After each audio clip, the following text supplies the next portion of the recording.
मध्ये आदिवासी विकास विभाग भरती 2026 यांचे पेपर सुरू झालेले आहेत. मित्रांनो, आज झालेला पेपर, या पेपरमध्ये अंकगणित आणि बुद्धिमत्ता या विषयावर प्रश्न कशा पद्धतीने विचारले होते ते आपल्याला या ठिकाणी बघायचं आहे. शॉर्ट ट्रिक्सनुसार आपण या ठिकाणी सर्व प्रश्न सोडवणार आहोत. मित्रांनो, व्हिडिओ शेवटपर्यंत आपल्याला बघायचा आहे. काही प्रश्न इझी होते मित्रांनो, आणि काही प्रश्न थोडेसे अवघड होते. जास्त काही अवघड प्रश्न आपल्याला या ठिकाणी पेपरला पाहायला मिळाले नाहीत. मित्रांनो, आपण मित्रांच्या कमेंट्सवरून आजच्या या सेशनमध्ये प्रश्न घेतलेले आहेत. आता बघा, प्रश्न आपल्याला स्क्रीनवरती दिसतोय. प्रश्न काय दिलेला आहे बघा. एका वर्गातील 10 विद्यार्थ्यांच्या वयाची सरासरी 26 वर्ष आहे. जर त्यात शिक्षकाचे वय मिळवले तर सरासरी 2 ने वाढते, तर शिक्षकाचे वय किती, असा प्रश्न आपल्याला या ठिकाणी केलेला आहे. मित्रांनो, प्रश्न नीट समजून घ्या. 10 विद्यार्थ्यांचे सरासरी वय 26 वर्ष आहे. म्हणजेच या ठिकाणी 10 विद्यार्थ्यांच्या सरासरी वयाचा जर आपण गुणाकार केला तर मित्रांनो 10 विद्यार्थ्यांच्या वयाची बेरीज मिळते. हे एवढं आपल्याला सर्वांना माहिती असेल, बरोबर की नाही. मग आता बघा, प्रश्न जर नीट समजला तरच आपल्याला त्याचं उत्तर काढता येतो मित्रांनो, बरोबर की नाही. मग 10 विद्यार्थी आहे, बरोबर, आणि सरासरी वय दिले 26 वर्ष. मग 10 गुणिले 26 जर केले तर आपल्याला मित्रांनो या 10 विद्यार्थ्यांच्या वयाची मिळते बेरीज. मग 10 गुणिले 26 केले तर गुणाकार किती येतोय, 260. गुणाकार किती येणार, 260 वर्ष हे आपल्याला त्यांच्या वयाची बेरीज मिळाली. त्याच्यानंतर आपल्याला या ठिकाणी म्हटले की शिक्षकाचे वय मिळवले, म्हणजेच या ठिकाणी आधी किती विद्यार्थी होते, 10, आणि त्यामध्ये शिक्षकाचे वय मिळवले म्हणजे आता एकूण किती विद्यार्थी झाले मित्रांनो, तर 11 झाले. शिक्षकाचे वय मिळवले किंवा शिक्षक याच्यामध्ये इन्क्लूड झाला तर एकूण 11 व्यक्ती या ठिकाणी झाले. मग बरोबर की नाही. मग 11 व्यक्तींची सरासरी वय या ठिकाणी कितीने वाढ होत आहे, 2 ने वाढ होत आहे. आधी किती होते, 26, त्यामध्ये 2 प्लस केले तर आता किती होईल, 28 होणार की नाही, बरोबर. प्रश्न नीट समजून घ्यावा लागतोय मित्रांनो, ओके. मग आता या ठिकाणी आधी 11 विद्यार्थी होते, आता शिक्षक मिळवल्याने 11 व्यक्ती झाली. गुणाकारामध्ये सरासरी 2 ने वाढली, आधी 26 होती, आता किती होणार, 28, बरोबर. आता यांचा जर गुणाकार केलाय मित्रांनो तर आपल्याला गुणाकार किती मिळतोय, 308 वर्ष मिळतोय मित्रांनो, बरोबर. 308 वर्ष मिळाली, बरोबर. आता या ठिकाणी क्रिया काय करणार, 11 व्यक्तीमधून 10 मुलांचे वय जर वजा केले तर मित्रांनो आपल्याला राहिलेले वय हे कोणाचे मिळणार आहे, तर शिक्षकाचे वय मिळणार आहे. आता आपण या ठिकाणी करूया वजाबाकीची क्रिया. बघा मित्रांनो, 308 मधून 260 जर वजा केले तर आपल्याला या ठिकाणी 48 वर्ष एवढा वय मिळणार आहे. मग हे 48 वर्ष हे कोणाचे वय आहे, तर हे आहे मित्रांनो शिक्षकाचे वय आहे. कोणाचे वय आहे, शिक्षकाचे वय असणार आहे 48 वर्ष, जे की पर्याय सी मध्ये आपल्या प्रश्नाचं या ठिकाणी करेक्ट उत्तर आहे. क्लिअर झाले. महत्वाचा प्रश्न आहे. याच्यानंतर समोरचा प्रश्न बघूया. प्रश्न क्रमांक 2. बघा मित्रांनो काय दिलेला आहे, बुद्धिमत्ता या विषयावर विचारलेला हा प्रश्न आहे. प्रश्न बघा काय दिले, एका रांगेत राम डावीकडून 15व्या आणि उजवीकडून 20व्या क्रमांकावर आहे, तर रांगेत एकूण किती व्यक्ती आहेत, असा प्रश्न केलाय. मित्रांनो, अतिशय सोपा हा प्रश्न आहे. या ठिकाणी क्रिया कशी करणार, तर सुरुवातीला तुम्हाला या ठिकाणी काय दिले की डावीकडून राम हा 15व्या क्रमांकावर आहे, म्हणजेच या ठिकाणी 15वा क्रमांक डावीकडून रामांचं दिलेलं आहे. सपोज हे राम आहे, ठीक आहे. त्याच्यानंतर ही बाजू असणार मित्रांनो डावी बाजू, बरोबर. हे डाव्या बाजूकडून आपण 15वा क्रमांक घेतलाय. त्याच्यानंतर दिले की उजवीकडून 20व्या क्रमांकावर आहे. मग या ठिकाणी आपण उजवीकडून घेऊ. कितवा क्रमांक दिलाय मित्रांनो, तर उजवीकडून दिलाय 20वा क्रमांक, म्हणजे आपण या ठिकाणी याला उजवी बाजू घेणार, ठीक आहे. आता या ठिकाणी क्रिया कशी करायची, आपल्याला विचारले एकूण व्यक्ती किती. मग एकूण व्यक्तींची संख्या कशी करणार, तर हे 15 आणि 20 यांची करावी लागणार आपल्याला बेरीज, बरोबर. मग 15 अधिक 20 जर केले मित्रांनो तर किती येणार, 35. मग एकूण 35 व्यक्ती असणार का, तर नाही, कारण हा राम जो आहे हा डावीकडून पण मोजला गेला आणि उजवीकडून पण मोजला गेला मित्रांनो. म्हणजे राम हा दोन्ही बाजूकडून मोजला गेला. त्यामुळे यामधून आपल्याला काय करावे लागणार आहे, तर एक वजा करावी लागणार आहे. म्हणजे एकूण किती या ठिकाणी 34 व्यक्ती असणार आहे. एकूण किती व्यक्ती, 34 व्यक्ती असणार आहे, जे की पर्याय ए मध्ये आपल्या प्रश्नाचं करेक्ट उत्तर आहे. क्लिअर झालं, ठीक आहे. अशा पद्धतीने हा प्रश्न आपल्याला सोडवायचा होता मित्रांनो, ठीक आहे. याच्यानंतर समोरचा प्रश्न बघूया. प्रश्न क्रमांक 3. बघा काय दिलेला आहे, एका संख्येच्या 40% मधून 40 वजा केले तर उत्तर 40 येते, तर ती संख्या कोणती. आता मित्रांनो, अशा पद्धतीचे प्रश्न मी जे तुम्हाला या ठिकाणी पद्धत सांगणार आहे त्या पद्धतीने जर तुम्ही प्रश्न सोडवले मित्रांनो तर तुमचा कधीही अशा टाईपच्या प्रश्नावरती मार्क जाणार नाही.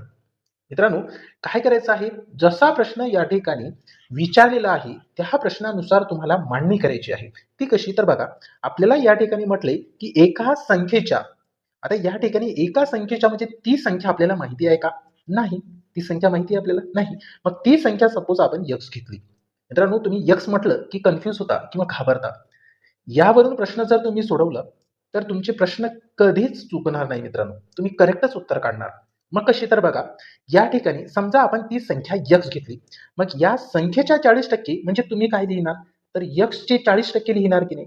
यक्सचे 40% म्हणजेच यक्स गुणिले 40/100 असेच लिहिणार की नाही? बरोबर. त्याच्यानंतर म्हटले यामधून 40 वजा केले असता म्हणजे याच्यामधून आपल्याला किती वजा करायचे आहे? 40 वजा करायचे आहे. तर उत्तर किती मिळते मित्रांनो? 40 मिळते. बघा, ही क्रिया किती सोपी झाली आता आपल्यासाठी. बरोबर की नाही? काय केलं आपण? एका संख्येच्या म्हटलं, मग ती संख्या आपल्याला माहिती नाही, एक्स घेतली. काय फरक पडतोय? बरोबर की नाही? जी संख्या माहिती नाही ती घेतली आपण एक्स. मग या संख्येचे 40% आपण क्रिया कशी करणार मग? एक्सचे 40% म्हणजे एक्स गुणिले 40/100 होणार की नाही? झाले. मग यामधून आपल्याला म्हटलंय की 40 वजा केली तर उत्तर 40 मिळते, म्हणजे बरोबर 40 मिळणार की नाही? उत्तर 40 म्हणजे बरोबर 40. बरोबर. मग आता याला सोडवायचा की आपल्याला उत्तर मिळून जाते. बघा मित्रांनो, याला सोडवण्याची पद्धत कशी आहे. आता हे एक्स गुणिले 40 म्हणजे 40 एक्स होणार की नाही? झाले. याच्या भागाकारामध्ये किती आले? 100. बरोबर लिहू. आता या 40ला इकडे पाठवा. मित्रांनो, या 40ला जर या उजव्या साईडला पाठवलं तर हे वजा आहे. या ठिकाणी बघू शकता वजा 40 आहे. याला जर या साईडला पाठवलं तर ते अधिक 40 होणार. काय होणार? अधिक 40. मग या ठिकाणी हे वजा 40 अधिक 40 झाले. हे 40 आणि अधिक 40 एकूण किती झाले मग? 80 झाले. बरोबर. मग या ठिकाणी आपण 80 घेणार. ठीक आहे. आता बघा पुढे क्रिया कशी करायची. तर मित्रांनो, या 100ला इकडे जर पाठवलं, मित्रांनो, या ठिकाणी काय राहिले मग? 40 यक्स बरोबर 80 गुणिले 100 होतील. बरोबर. आता आपल्याला या ठिकाणी क्रिया करायची आहे. बघा, या 40ला आपल्याला इकडे पाठवायचं आहे उजवीकडे. बरोबर की नाही? मग आता लक्षात ठेवायचं आहे, ही क्रिया आपल्याला कधीही विसरायची नाही. मित्रांनो, या बरोबरच्या, बघा या ठिकाणी या बरोबरच्या या साईडला जर आपण नेले मित्रांनो, या ठिकाणी गुणाकारामध्ये असेल तर दुसऱ्या साईडला नेलं म्हणजे ती भागाकारामध्ये होईल.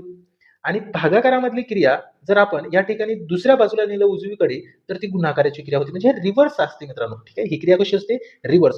गुणाकाराची दुसऱ्या बाजूला जर नेलं तर भागाकार होते. भागाकाराची दुसऱ्या बाजूला नेलं तर गुणाकार होते. ओके, एवढं लक्षात ठेवा. ठीक आहे. आणि तुम्हाला माहितच आहे, बरोबरच्या दुसऱ्या साईडला बेरीज असेल तर वजा होते आणि वजाला जर इकडे पाठवलं तर बेरीज होती. हे काय आहे? रिव्हर्स क्रिया होती. बरोबरच्या जर तुम्ही डाव्या साईडला नेलं किंवा उजव्या साईडला नेलं तर क्रिया कशी होते? रिव्हर्स होते. भागाकाराची गुणाकार, गुणाकाराची भागाकार होते. बेरजेची वजाबाकी, वजाबाकीची बेरीज होते. एवढं तर तुम्हाला माहिती आहे. बरोबर. आता या ठिकाणी या 40ला जर आपण उजव्या साईडला नेलं तर ती कुठे जाईल? भागाकारामध्ये. बरोबर. मग आता या ठिकाणी आपल्याला क्रिया करायची आहे भागाकाराची. बघा, x बरोबर 80 गुणिले 100 हे जशाला तसे घेतले. आता या 40ला जर आपण या ठिकाणी घेऊन गेलो उजव्या साईडला तर ते गेले भागाकारामध्ये. आता करूया मित्रांनो भागाकाराची क्रिया. बघा, 40 ने 80 ला भाग देऊ. 40 एक 40, 40 दोन्ही 80 म्हणजे x बरोबर आपल्याला किती मिळाले मग? x बरोबर मिळाले 2 गुणिले 100 म्हणजे 200. ठीक आहे. मग या ठिकाणी आपण सुरुवातीला काय म्हटलं होतं की ती संख्या आपण x घेतली. आता या ठिकाणी आपण म्हटलं होतं की ती संख्या x घेतली म्हणजे आपल्याला या ठिकाणी ती संख्या काय मिळाली मित्रांनो? तर ती संख्या मिळाली आपल्याला 200, जे की पर्याय बी मध्ये आपल्या प्रश्नाचं उत्तर आहे. आता तुम्हाला वाटत असेल मित्रांनो की हा प्रश्न खूप लेंदी, तुम्ही याचं सोल्युशन सांगितलंय, तर हा सोपा आहे. जर तुम्हाला ही क्रिया समजली तर तुम्ही या प्रश्नाला 5 ते 10 सेकंदात सोडवतात. ते कशी बघा. आता तुम्हाला या ठिकाणी क्रिया कशी करायची? एका संख्येचे 40%, एका संख्येचे 40% म्हणजेच तुम्ही काय घेणार? 40x भागिले 100 घेणार. वजा या ठिकाणी 40 म्हटले, 40 घेतले, बरोबर उत्तर 40 येते. ठीक आहे. आता याच्यानंतर क्रिया तुम्ही डायरेक्ट कशी करणार मित्रांनो? बघा, 40x भागिले 100 बरोबर या ठिकाणी 80. याला उजवीकडे नेणार तुम्ही. झाले 80. मग सरळ या ठिकाणी गुणिले 100 हे भागाकाराचे गुणाकारामध्ये गेले आणि गुणाकाराचे भागाकारामध्ये गेले. 40 एक 40, 40 दोन्ही 80, 100 गुणिले 2 200. बघा किती सेकंद वेळ लागतोय आणि 2 स्टेपमध्ये तुम्ही याचं उत्तर काढू शकता. फक्त क्रिया समजून घेणं हे गरजेचं आहे. ठीक आहे. चला पुढच्या प्रश्नाकडे जाऊया मित्रांनो. प्रश्न क्रमांक 4. बघा काय दिलेला आहे. महत्वाचा प्रश्न आहे. एक व्यक्ती उत्तरेकडे 5 किमी चालते, नंतर उजवीकडे वळून 3 किमी चालते, पुन्हा उजवीकडे वळून 5 किमी चालते, तर तो सुरुवातीच्या ठिकाणापासून कोणत्या दिशेला आणि किती अंतरावर आहे असा प्रश्न केले. मित्रांनो, हे डायरेक्शन म्हणजे दिशा या टॉपिकवरचा हा प्रश्न आहे.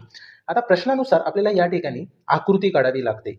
मग बघा, काय दिले की एक व्यक्ती उत्तरेकडे 5 किमी चालते. आपल्याला सर्वांना माहिती आहे मित्रांनो, दिशा कशा पद्धतीने लिहिता येतोय. उत्तर, त्याच्या खाली दक्षिण, त्याच्यानंतर उजव्या साईडला पूर्व आणि डाव्या साईडला पश्चिम. हे अशा प्रकारची आकृती आपल्याला लक्षात ठेवायची आहे, किंवा तुम्ही रफ पेजवरती लिहिलं तरी चालते. ठीक आहे. मग आता आपण या ठिकाणी आकृतीवरून प्रश्नावरून आकृती तयार करू. बघा, एक व्यक्ती उत्तरेकडे 5 किमी चालतोय, म्हणजेच तुम्हाला या ठिकाणी अशा पद्धतीने लिहावं लागेल किंवा आकृती काढावी लागेल. 5 किमी चालतोय उत्तरेकडे म्हणजे दिशा वरची असणार. ठीक आहे, लिहिलं. त्याच्यानंतर उजवीकडे वळून, आता बघा याचं तोंड जर वरच्या दिशेने असेल तर याची उजवी बाजू कोणती असणार, तर ही उजवी बाजू असणार, ही डावी बाजू असणार की नाही. ठीक आहे, मग तो उजवीकडे वळून म्हटलंय म्हणून तुम्हाला या ठिकाणी हे अशा पद्धतीने घ्यावं लागेल. ठीक आहे, किती किलोमीटर, तर 3 किलोमीटर चालतोय, म्हणजे आता त्याचं तोंड या ठिकाणी आहे. ठीक आहे, या दिशेला आहे. त्याच्यानंतर पुन्हा उजवीकडे म्हटलंय, मग आता उजवी दिशा कोणती असणार, तोंड त्याचं या दिशेला आहे, मग उजवी दिशा ही असेल आणि डावी दिशा तर वरची असणार की नाही. बरोबर. मग आता उजवीकडे वळायचं आहे म्हणजे त्याला खाली यावं लागेल, अशा पद्धतीने यावं लागेल. ठीक आहे, मग आता या ठिकाणी आपण प्रश्नामध्ये काय दिले की उजवीकडे 5 किमी चालते, म्हणजे आपल्याला या ठिकाणी अशा पद्धतीने घ्यावं लागेल. 5 किमी चालते, मग 5 किमी या ठिकाणी घेतले आपण. ठीक आहे, तर तो सुरुवातीच्या ठिकाणापासून कोणत्या दिशेला आणि किती अंतरावर आहे असा प्रश्न केले. खूप सोपा प्रश्न आहे मित्रांनो. बघा, आता या ठिकाणी तो सुरुवातीच्या ठिकाणापासून म्हटले, मग सुरुवातीचा ठिकाण त्याचा हा होता. आता तो सुरुवातीच्या ठिकाणापासून कोणत्या दिशेला आहे, तर ही दिशा तर त्याची पूर्व असणार आहे की नाही. कोणत्या दिशेला आहे, पूर्वेकडे आहे. मग पूर्व दिशेला आहे आणि किती किलोमीटर अंतरावर आहे, तर या ठिकाणी बघू शकता हा डिस्टन्स किती किलोमीटरचा आहे, तर हा वरी 3 आहे, तर खाली पण 3 किलोमीटरचा फरक असणार की नाही. बरोबर. मग या ठिकाणी आपल्या प्रश्नाचं उत्तर काय असेल मित्रांनो, पूर्व दिशेला 3 किलोमीटर अंतरावर असणार आहे. पूर्व दिशेला 3 किमी अंतरावर असणार आहे, जे की पर्याय ए मध्ये आपल्या प्रश्नाचं उत्तर दिलेलं आहे. समजलंय. चला पुढच्या प्रश्नाकडे जाऊया मित्रांनो. अशाच पद्धतीने दररोज आपण आपल्या या युट्यूब चॅनलवरती शिकवणार आहोत आणि शिकत आहोत मित्रांनो. ठीक आहे, जर तुम्ही आपल्या या चॅनलवरती नवीन असाल किंवा आपल्या चॅनलला अजूनही सबस्क्राईब केलं नसेल तर चॅनलला सबस्क्राईब करा, म्हणजे जेव्हा आपण व्हिडिओ अपलोड करतो तेव्हा काही सेकंदामध्ये तुम्हाला व्हिडिओचे नोटिफिकेशन मिळून जातं मित्रांनो. ठीक आहे, आपण आपल्या या युट्यूब चॅनलवरती मॅथ्स सोबतच इतर विषयांवरती व्हिडिओ सुद्धा आपण अपलोड करत असतो मित्रांनो. ठीक आहे, त्यासाठी आपल्या या चॅनल सोबत जोडून राहायचं आहे आणि दररोज जेवढे काही व्हिडिओज आपण अपलोड करतो ते शेवटपर्यंत बघायचं आहे मित्रांनो. तुम्हाला जर या क्लासेसची पीडीएफ हवी असेल तर तुम्ही कमेंट बॉक्समध्ये पीडीएफ टाईप करा, किंवा आपल्या व्हिडिओच्या डिस्क्रिप्शन बॉक्समध्ये टेलिग्राम ग्रुपची लिंक दिलेली आहे. त्या लिंकवर क्लिक करून आपलं टेलिग्राम ग्रुप जॉईन करू शकता. त्यामध्ये तुम्हाला या क्लासेसची पीडीएफ मिळून जाईल. ठीक आहे, चला आता आपण आपल्या या ठिकाणी प्रश्न क्रमांक 5 बघणार आहोत. बघा प्रश्न काय दिले, एका वस्तूची खरेदी किंमत 500 रुपये आहे आणि ती 575 रुपयांना विकली तर शेकडा नफा किती. अतिशय सोपा प्रश्न आहे. बघा मित्रांनो, या ठिकाणी खरेदी किंमत किती दिली, 500 रुपये. मग आपण या ठिकाणी खरेदी किंमत 500 रुपये घेतली. मग 500 रुपये ही खरेदी किंमत आहे, म्हणजे मूळ रक्कम ही किती टक्के असते, सर्वांना माहिती आहे 100% असणार. ठीक आहे, 500 रुपयाची वस्तू त्यांनी खरेदी केली म्हणजे त्याची किंमत ही 100% असणार की नाही. ठीक आहे, 100% घेतली आपण. त्यानंतर ती वस्तू 575 रुपयांना विकली. किती रुपयांना विकलेली आहे, 575 रुपयांना. मग 500 रुपयाची वस्तू 575 रुपयांना विकली, म्हणजे याच्यामध्ये 75 रुपये त्याचा काय आहे मित्रांनो, नफा आहे. काय झालं, त्याला नफा झाला 75 रुपयाचा. मग तुम्ही या ठिकाणी 75 रुपये बरोबर किती टक्के असे घेऊ शकता, कारण आपल्याला नफा विचारले. काय विचारले, शेकडा नफा विचारले, म्हणून आपण नफाच घेणार 75 रुपये. आता अशा पद्धतीने या ठिकाणी मांडणी जर तुम्हाला मिळाली मित्रांनो, तर करायचं आहे डायरेक्ट तिरकस गुणाकार. ते कशा पद्धतीने, 75चा गुणाकार 100 सोबत, मग या ठिकाणी लिहू 75 गुणिले 100 आणि त्याच्यानंतर मित्रांनो 500चा गुणाकार प्रश्नचिन्हासोबत, हे या ठिकाणी दिसते 500चा गुणाकार प्रश्नचिन्हासोबत, ते लिहायचं आहे मित्रांनो भागाकारामध्ये. ठीक आहे, आता या ठिकाणी जर आपण भागाकाराची क्रिया केली आपल्याला डायरेक्ट उत्तर मिळून जातं. बघा, 500 वरचे 2 शून्य, 100 वरचे 2 शून्य झाले कॅन्सल. 75ला 5 ने भाग जर दिला मित्रांनो, 15 5 75 येईल, म्हणजे 15% या ठिकाणी काय झालं, नफा झाला. किती टक्के, 15% नफा झाला, जे की पर्याय सी मध्ये आपल्या प्रश्नाचं या ठिकाणी करेक्ट उत्तर आहे. ओके, हा सोपा प्रश्न होता. याच्यानंतर समोरचा प्रश्न बघायचा आहे मित्रांनो, गुणोत्तर व प्रमाण यावरती प्रश्न विचारला होता. आता या ठिकाणी बघायचं, गुणोत्तर प्रमाणावरती प्रश्न काय दिले की ए आणि बी यांच्या वयाचे गुणोत्तर 4:5 आहे. त्यांच्या वयाची बेरीज 54 वर्ष असल्यास ए चे वय किती. सोपा प्रश्न आहे. बघा, या ठिकाणी 2 व्यक्ती दिले, दोन्ही व्यक्तींचे नाव लिहून घेऊ, ए आणि त्याच्यानंतर बी. ठीक आहे, आता यांच्या वयाचं गुणोत्तर दिले, मग ते कसे निवडणार, तर बघा ए सुरुवातीला आहे म्हणजे हे 4 जे गुणोत्तर आहे हे ए चे असणार. त्याच्यानंतर बी नंतर आहे म्हणजे 5 जे आहे ते बी चे गुणोत्तर असणार. ठीक आहे, आता याच्यानंतर बघा आपल्याला या ठिकाणी काय दिले की त्यांच्या वयाची बेरीज, म्हणजे या दोघांच्या वयाची बेरीज किती दिली, 54 वर्ष दिलेली आहे. बरोबर. मग आपण या ठिकाणी 54 वर्ष लिहून घेऊ. ठीक आहे. बघा या दोघांच्या वयाची बेरीज किती दिलेली आहे? 54 वर्ष. ठीक आहे. मग आता दोघांच्या वयांची बेरीज 54 आहे, मग गुणोत्तराची पण बेरीज करावी लागेल. बरोबर की नाही? मग गुणोत्तराची बेरीज जर केली तर किती येईल मित्रांनो? तर बघा 5 अधिक 4 जर केले तर किती येईल? 9. आता आपल्याला या ठिकाणी क्रिया कशाची करायची आहे? तर या ठिकाणी भागाकाराची क्रिया करायची आहे. ठीक आहे? ही पद्धत लक्षात ठेवा. आता या ठिकाणी भागाकार जर केलं तर बघा 9 एक 9, 9 सखी 54 म्हणजे किती आलं? 6. हे या ठिकाणी आपल्याला मिळालेलं आहे 6. हे प्रमाण मिळाले. मग आता विचारलंय काय? तर आपल्याला ए चे वय विचारलेलं आहे. काय विचारले? ए चे वय. मग ए चा गुणोत्तर 4 आहे. मग याला सरळ 4 ने गुणा. 4 गुणिले 6. 4 ला सरळ 6 ने गुणले 6 चुक 24 वर्ष. 24 वर्ष हे कुणाचं वय असेल? ए चे वय, जे की पर्याय ए मध्ये आपल्या प्रश्नाचं उत्तर आहे. ठीक आहे? 24 वर्ष कुणाचं आहे? ए चे वय. मग जर तुम्हाला बी चे वय काढायचं असेल तर या 5 या गुणोत्तराला गुणा 6 ने. 6 पंच 30. 30 वर्ष हे कुणाचं असेल मग? हे वय असेल बीचं. ठीक आहे? अशा पद्धतीने आपल्याला ए आणि बी चे वय काढता येतो मित्रांनो. ठीक आहे? लक्षात ठेवा. आता आपल्याला बुद्धिमत्तावरती प्रश्न विचारलाय बघा. पेन्सिल हा शब्द QFDOJM असा लिहिला तर पेन हा शब्द कसा लिहिला जाईल? मित्रांनो याची मांडणी जर आपल्याला समजली तर हा प्रश्न खूप इझी जातोय. बघा पेन्सिल हा शब्द आपण अशा पद्धतीने लिहून घ्यायचं. कधी ही क्रिया अशीच करायची मित्रांनो. बघा मी या ठिकाणी लिहून घेतले. आता बघा पेन या शब्दासाठी काय शब्द तयार होईल ते आपण या ठिकाणी लिहून घेऊ. बघा मी या ठिकाणी पेन हा शब्द लिहून घेतोय. बघा पी, त्याच्यानंतर ई, त्याच्यानंतर एम. ठीक आहे. आता या ठिकाणी क्रिया कशी करणार तर बघा पी च्या नंतर काय येईल? पी च्या नंतर येणार क्यू, त्याच्यानंतर ई च्या नंतर काय येईल? एफ, एन च्या नंतर ओ. म्हणजेच काय काय आलं आपल्या प्रश्नाचं? तर काय आलं आपल्या प्रश्नाचं उत्तर? तर QFO हे या ठिकाणी आपल्या प्रश्नाचं उत्तर असणार आहे, जे की पर्याय ए मध्ये दिलेलं आहे. ठीक आहे मित्रांनो, हे अशा पद्धतीने प्रश्न आपल्याला सोडवावे लागतात. ठीक आहे. याच्यानंतर समोरचा प्रश्न बघूया. बघा काय दिले. महत्वाचा प्रश्न आहे. अ ने 6,000 रुपये 8 महिन्यांसाठी आणि ब ने 9,000 रुपये 4 महिन्यांसाठी गुंतवले तर वर्षाच्या शेवटी होणाऱ्या नफ्याचे गुणोत्तर काय असेल? असा प्रश्न विचारलेला आहे. मित्रांनो हे प्रमाण आणि भागीदारी, भागीदारीवरचा प्रश्न आहे. बरोबर. मग भागीदारीवरचा प्रश्न आहे तर याच्यामध्ये लक्षात ठेवा भांडवलाचे गुणोत्तर, भांडवलाचे गुणोत्तर याचा गुणाकार जर तुम्ही मुदतीच्या गुणाकारासोबत केले, मुदतीचे गुणोत्तरासोबत केले तर तुम्हाला नफ्याचे गुणोत्तर मिळते. एवढं लक्षात ठेवा. भांडवलाचे गुणोत्तर म्हणजे जे गुंतवणूक करतोय ते भांडवलाचे गुणोत्तर असेल. त्याच्यानंतर मुदत किती महिन्याची किती वर्षाची मुदत दिलेली आहे या दोघांचा जर गुणाकार केला तर आपल्याला नफ्याचं गुणोत्तर मिळते. मित्रांनो ही जर पद्धत तुम्ही लक्षात ठेवली तर कितीही अवघड प्रश्न जरी तुम्हाला विचारलं भागीदारीवरचा तर तुम्ही इझिली सोडवू शकता. ट्रिक्सच्या मागे लागायचा नाही. ट्रिक्स हे फक्त एकाच प्रश्नासाठी वापरली जाते मित्रांनो. प्रश्न जर बदलला तर ट्रिक्स पण बदलून जाते. ट्रिक्सच्या मागे जर लागली तर तुम्हाला खूप अडचण येऊन जाईल मित्रांनो. ठीक आहे. त्यासाठी क्रिया समजून घ्या, मेथड, प्रश्न, पद्धत कशी आहे ते समजून घ्यावं लागतो. त्याच्यानंतरच आपल्याला गणित सोपे जातात. ठीक आहे. आता या ठिकाणी बघा क्रिया कशी करणार तर तुम्हाला प्रश्नामध्ये दिले अ ने या ठिकाणी आणि ब ने दोघांची गुंतवणूक दिलेली आहे. बरोबर. मग बघा या ठिकाणी आपण मांडणी कशी करणार? अ हा व्यक्ती आहे, अ या व्यक्तीचं नाव लिहिलं, त्याच्यानंतर ब व्यक्ती आहे, ब व्यक्तीचं नाव लिहिलं. ठीक आहे. आता या ठिकाणी त्यांच्या भांडवलाचे गुणोत्तर आपण या ठिकाणी काढूया.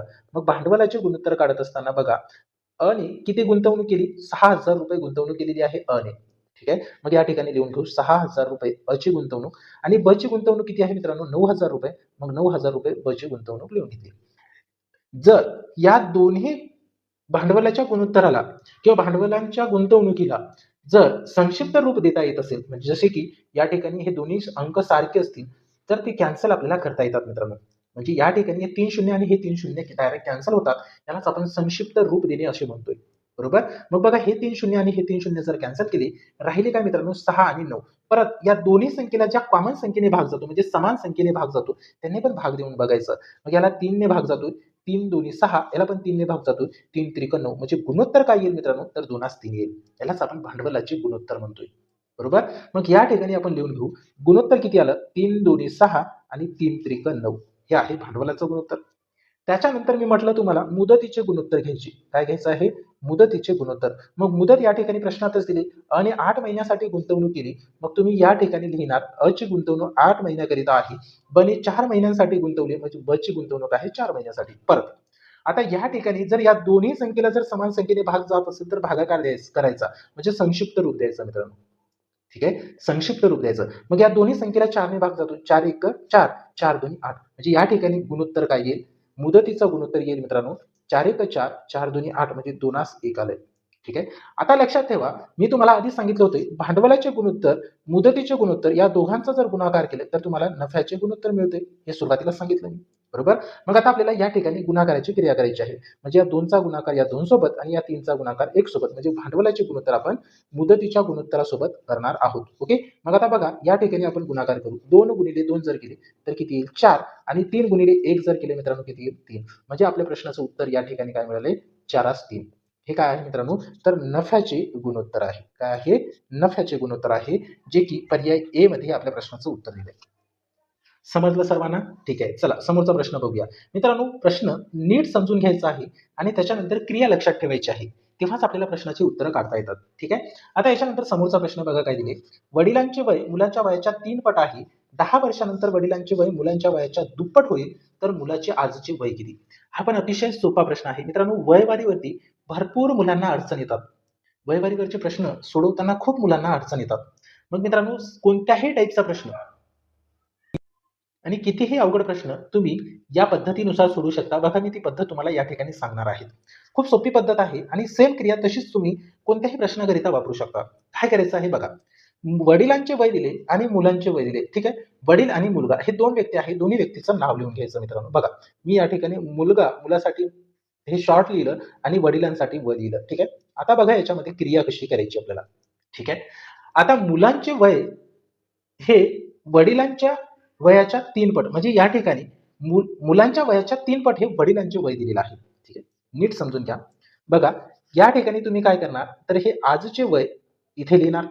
ठीक आहे. यानंतर इकडे जर म्हटलं तर हे पूर्वीचं आलं आणि आजच्या नंतर हे उजव्या साईडला लिहायचं मित्रांनो. ठीक आहे.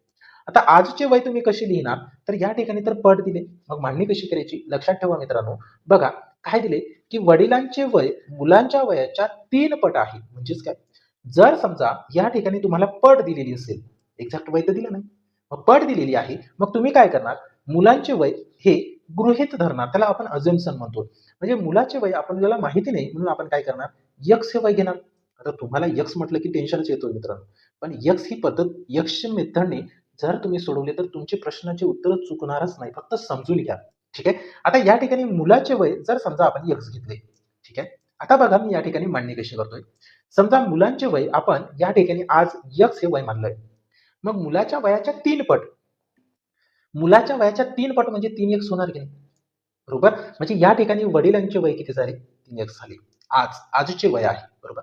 आता आपल्याला या ठिकाणी काय म्हटलं की 10 वर्षानंतर आजचे वय आहे आपल्याकडे. मग 10 वर्षानंतर म्हटलं तर इथे लिहावं लागेल 10 वर्षानंतरचे वय. बरोबर की नाही? 10 वर्षानंतरचं वय या ठिकाणी लिहावं लागेल. ठीक आहे. आता 10 वर्षानंतरचा वय कसा काढायचा बघा ते पण मी तुम्हाला सांगतोय. आता या ठिकाणी आज जर या मुलाचं वय x असेल तर 10 वर्षानंतरचं वय म्हणजे आपण याच्यामध्ये 10 अधिक करतो की नाही? बरोबर? म्हणजे समजा 10 या ठिकाणी आपण घेतले मुलाचे आजचे वय 10 वर्ष आहे. मग 10 वर्षानंतर त्याचे वय किती? 20 म्हणजे याच्यामध्ये 10 प्लस केले तेव्हाच 20 येणार की नाही? बरोबर? म्हणजे तुम्हाला या ठिकाणी क्रिया कशी करायची आहे तर x अधिक 10 लिहावं लागेल. बरोबर? काय लिहिणार? काय लिहिणार मित्रांनो? तर मुलाचे आजचे वय हे x आहे. 10 वर्षानंतर काय? x अधिक 10 होतील. सेम वडिलाचे वय पण 10 वर्षानंतर काय? 3x अधिक 10 होणार. ठीक आहे. आता 10 वर्षांनंतर या ठिकाणी आपल्याला काय दिले, की वडिलांचे वय मुलाच्या वयाच्या दुप्पट होईल. कधी? 10 वर्षानंतर. म्हणजे या ठिकाणी आपल्याला काय दिले मित्रांनो? तर पट दिलेली आहे. काय दिली? पट दिली. तर काय होईल? 10 वर्षानंतर वडिलांचे वय मुलाच्या वयाच्या दुप्पट होईल. म्हणजे ही एक पट आहे. मुलाचं वय 1 पट तर वडिलाचं वय दुप्पट म्हणजे 2 असणार. आता या ठिकाणी क्रिया कशी करायची बघा. तिरकस क्रिया करायची आहे म्हणजे तिरकस गुणाकार करायचा आहे. ठीक आहे. अशा पद्धतीने. बघा हे पण सोपं आहे. काय करायचं तर या ठिकाणी बघा या 2चा गुणाकार याच्यासोबत करायचा आपल्याला. ठीक आहे. ठीक आहे. बघा 2चा गुणाकार 1 सोबत केलं तर 2x होईल. त्याच्यानंतर 2चा गुणाकार 10 सोबत केलं तर 10 2 20 होणार. ठीक आहे. बरोबर. आता या 1चा गुणाकार जर याच्यासोबत केलं या समीकरणासोबत म्हणजे 3x अधिक 10 हे जशाला तसेच राहणार. आता x ची पद एका साईडला आणि संख्या एका साईडला घेऊन जाऊ. बघा हे 3x इथे जशाला तसे ठेवले. या 2x ला जर इकडे आणलं तर वजा 2x झाले. या 20 मधून हे 10 वजा होतील मित्रांनो. या 20 मधून हे 10 म्हणजे हे 10 ला इकडे आणलं तर किती होईल? वजा होणार. 10 20 मधून 10 वजा केले 10 राहिले. ठीक आहे. मग 10 बरोबर या ठिकाणी 3x मधून 2x गेले x राहिले. म्हणजे तुम्हाला x ची किंमत किती मिळाली? 10. x ची किंमत किती मिळाली? 10. आता तुम्ही कोणाचं वय काढू शकता. कोणाचंही वय काढू शकता. आपल्याला विचारले मुलाचे वय, मग मुलाचं आजचं वय किती आहे x, म्हणजे या ठिकाणी x बरोबर किती 10 वर्ष. हे कोणाचं वय आहे? मुलाचं वय आहे. किती वर्ष? 10 वर्ष. पर्याय A मध्ये आपल्या प्रश्नाचं उत्तर आहे. जर आपल्याला वडिलाचं वय विचारलं तर याला आपण काय करणार? 10 ने गुणणार. 3 गुणिले 10 10 त्रिक 30 वर्ष. हे वडिलाचं वय असणार. बरोबर? म्हणजे आपल्याला या ठिकाणी x ची किंमत काढता आली, म्हणजे तुम्ही 10 वर्षानंतरचा वय काढू शकता, 10 वर्ष आधीचा वय काढू शकता, 20 वर्षानंतरचा वय काढू शकता. फक्त महत्त्वाचं काय आहे तर ही पद्धत समजून घेणं. आता खूप साऱ्या मुलांनी या प्रश्नाला ऑप्शन वरून पण सोडवलं असतं मित्रांनो. बरोबर की नाही? हे ऑप्शन वरून पण तुम्हाला सोडवता आलं असतं, तर तुम्ही या ठिकाणी ही मी का सांगत आहे तर ही बेसिक मेथड आहे आणि बेसिक मेथडनेच प्रश्नाची उत्तरं आपल्याला ॲक्युरेट काढता येतात. ठीक आहे. तुम्ही जर शॉर्ट ट्रिक्सच्या मागे लागले मित्रांनो तर प्रश्न बदलला की ट्रिक्स बदलत असते. मग किती ट्रिक्स तुम्ही लक्षात ठेवणार? त्याकरिता ही टेक्निक लक्षात ठेवा, ही पद्धत लक्षात ठेवा. या पद्धतीनुसार तुम्ही कोणताही प्रश्न, कितीही अवघड प्रश्न सोडवू शकता. ठीक आहे. समजलं? चला समोरच्या प्रश्नाकडे जाऊया. बघा समोरचा प्रश्न काय दिले. महत्वाचा प्रश्न आहे बघा. ए एक काम 6 दिवसात करतो आणि बी तेच काम 12 दिवसात करतो, तर दोघे मिळून ते काम किती दिवसात पूर्ण करतील? मित्रांनो सोपा प्रश्न आहे. या ठिकाणी क्रिया कशी करणार? ए एक काम 6 दिवसात करतो, मग एचं काम एला ते काम पूर्ण करण्यासाठी 6 दिवस लागते, बीला तेच काम पूर्ण करण्यासाठी 12 दिवस लागते. या दोघांचा करायचा आहे गुणाकार.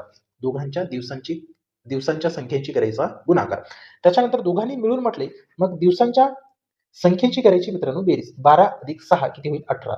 आता या ठिकाणी करायची भागाकाराची क्रिया, आपल्याला डायरेक्ट उत्तर मिळून जाते. बघा 6 ने 18 ला भाग जातो. 6 एक 6, 6 त्रिक 18. या 3 ने 12 ला भाग देऊ. 3 एक 3, 3 चोक 12. किती उरले? 4. 4 दिवस हे या ठिकाणी आपल्या प्रश्नाचं काय असणार आहे?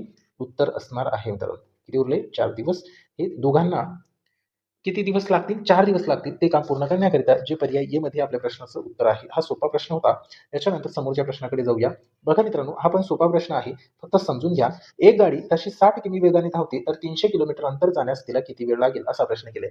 मित्रांनो तुम्हाला माहिती आहे, ताशी वेग जर काढायचा असेल, ताशी वेग जर काढायचा असेल तर आपण काय करतो? अंतरला वेळने भागतो की नाही?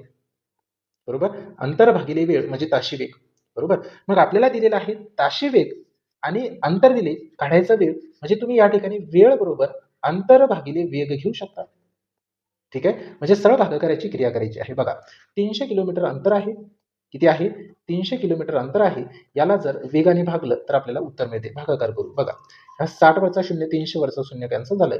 30 भागिले 6 राहिले. भागाकार करा. 6 एक 6, 6 पंचे 30, म्हणजे 5 तास इतका वेळ लागेल. किती वेळ लागेल? 5 तास इतका वेळ लागेल, जे की पर्याय सी मध्ये आपल्या प्रश्नाचं उत्तर आहे. सोपा प्रश्न होता. एका स्टेपमध्ये या प्रश्नाचं उत्तर आपल्याला काढता आलं. त्याच्यानंतर ब्लड रिलेशन वरचा प्रश्न आहे. महत्वाचा आहे बघा. रोहित म्हणाला, ती मुलगी माझ्या आईच्या एकुलत्या एक भावाची मुलगी आहे, तर रोहितची त्या मुलीशी काय नाते आहे? असा प्रश्न केलाय. मित्रांनो या प्रश्नाला सोडवत असताना आपल्याला महत्वाचं काय आहे तर आकृती काढता आली पाहिजे. बरोबर? मग ते कशा पद्धतीने बघा. बघा काय म्हटले? रोहित म्हणाला, मग तुम्हाला या ठिकाणी रोहित असे लिहून घ्यायचं आहे. ठीक आहे. रोहित काय या ठिकाणी दिले? रोहित म्हणाला, ती मुलगी, आता मुलगी माहिती नाही, ती मुलगी म्हणजे या ठिकाणी समोरच्या दिशेने आपण असं डायरेक्शन द्यायचं आहे आणि ती मुलगी या ठिकाणी आपण लिहून घ्यायचं आहे. ठीक आहे. समजा ती मुलगी माझ्या आईच्या म्हणजे रोहितच्या आईची मुलगी या ठिकाणी काय म्हटले की माझ्या आईच्या म्हणजे या ठिकाणी रोहितची आई आहे ना, वरच्या दिशेने लिहायचं आहे आई. ठीक आहे. त्याच्यानंतर आईच्या एकुलत्या एका भावाची म्हणजे रोहितच्या आईच्या भावाची, या ठिकाणी काय आलं तर रोहितच्या आईचा भाऊ आपण लिहून घेतले मित्रांनो. बरोबर? नंतर काय दिलेलं आहे की भावाची मुलगी आहे, म्हणजे रोहित या ठिकाणी म्हणाला की ती मुलगी माझ्या आईच्या भावाची एकुलती एक मुलगी आहे. काय आहे तर एकुलती एक मुलगी. एकुलती एक मुलगी आहे. ठीक आहे. मग आता या ठिकाणी रिलेशन काय तयार होतं बघा.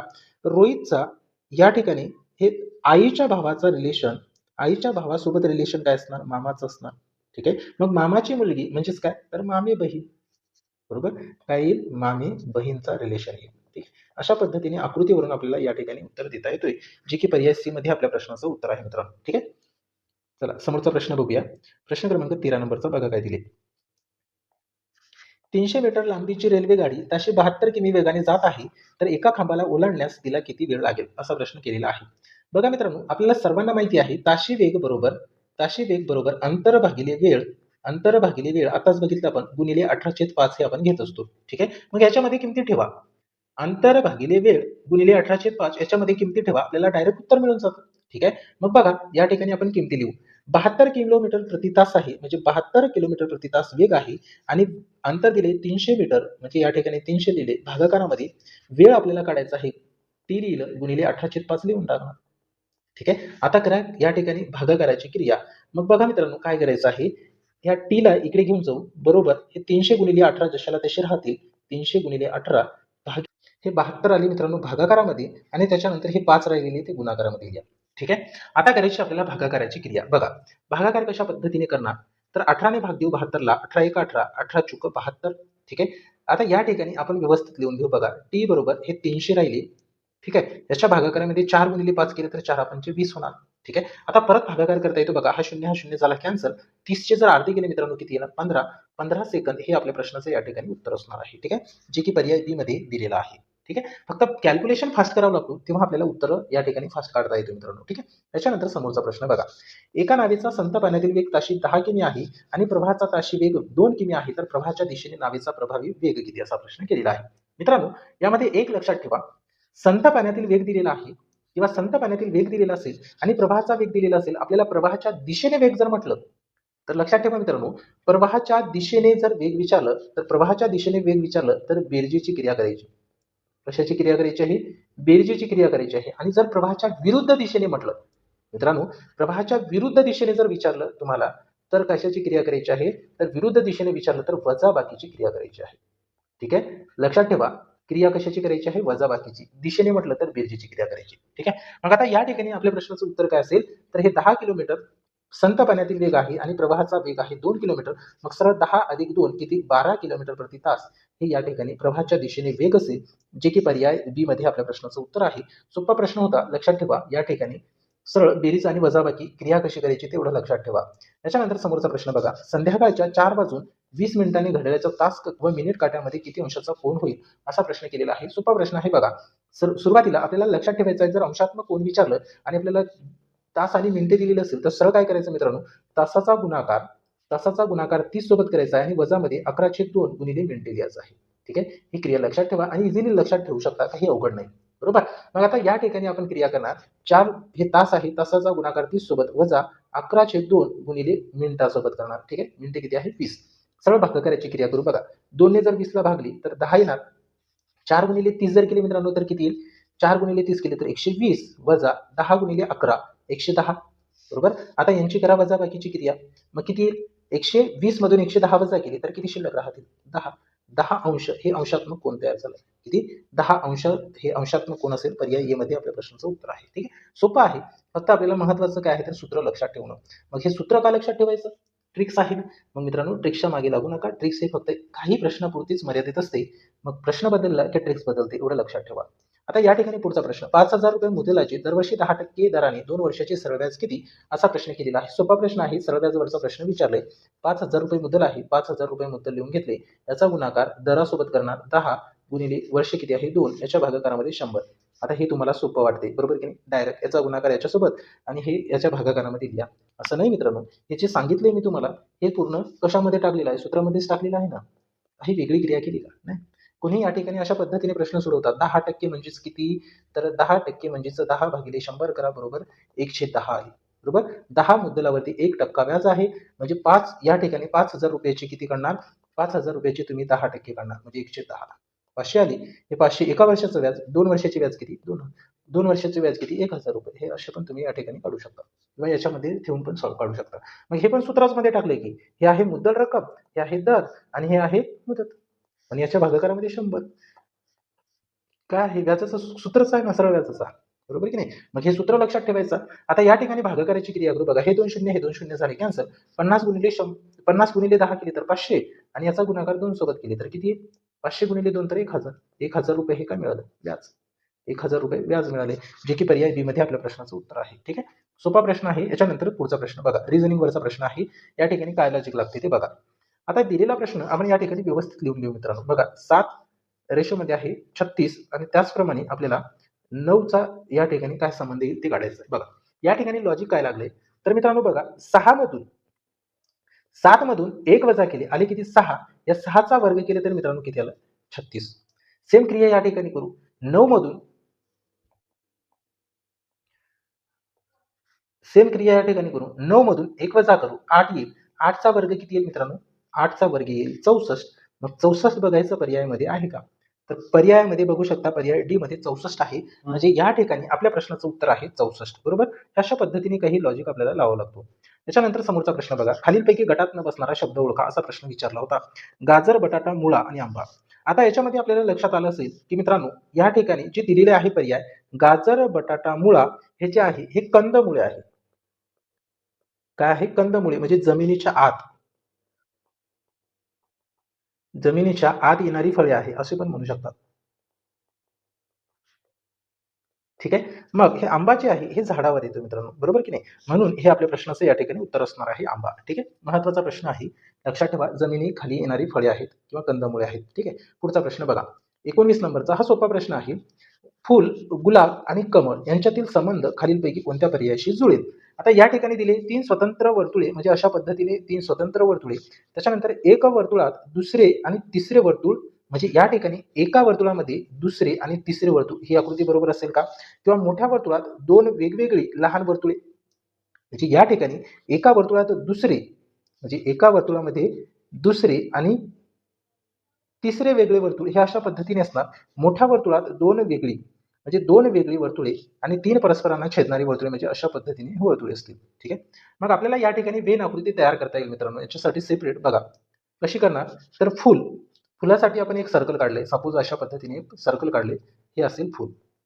ठीक आहे. त्याच्यानंतर गुलाब. आता फुलामध्येच गुलाबाचं या ठिकाणी असणार की नाही, फुलामध्येच येईल गुलाबाचं एक सर्कल. ठीक आहे. मग मी या ठिकाणी लिहिले गुलाब. त्याच्यानंतर कमळ. कमळ पण एक फुलच आहे. कमळ पण हा एक फुलच आहे. म्हणजे या ठिकाणी हा पण कमळसाठी वेगळा एक हे असणार सर्कल असणार. बरोबर? मग अशा पद्धतीने ही आकृती तयार होते मित्रांनो.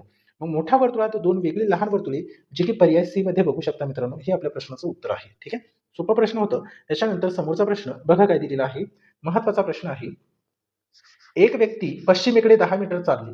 त्यानंतर ती डावीकडे वळून 10 मीटर चालली. पुन्हा डावीकडे वळून 10 मीटर चालली आणि शेवटी उजवीकडे वळून 5 मीटर चालली. तर ती सुरुवातीच्या ठिकाणापासून किती अंतरावर आहे?